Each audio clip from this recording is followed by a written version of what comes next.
Alors c'est une grande première dans la catégorie, la Mégane GT embarque de série le châssis Fort Control avec roue arrière directrice. La tenue de route devient exceptionnelle, notamment dans les épingles, où la voiture semble pivoter autour de son axe plutôt que d'être attirée vers l'extérieur. Alors au volant, c'est un peu comme si une main géante poussait un peu le train arrière pour vous aider à tourner, c'est vraiment magique.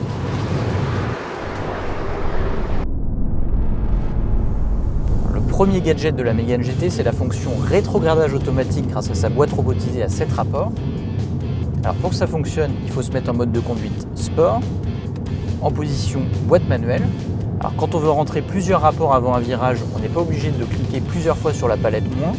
On peut simplement la laisser tirer vers soi et là la voiture rétrograde aussitôt qu'elle le peut plusieurs rapports.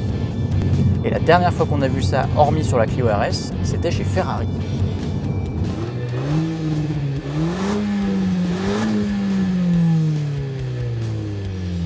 Mais le gadget le plus sport de la Mégane GT, c'est bien sûr son launch control qui vous aide à faire des démarrages canons.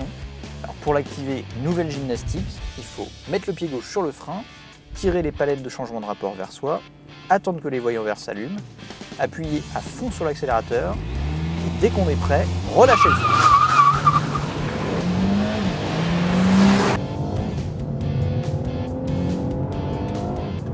C'est un gadget aussi amusant qu'inutile qui permet surtout à la Mégane GT d'annoncer un 0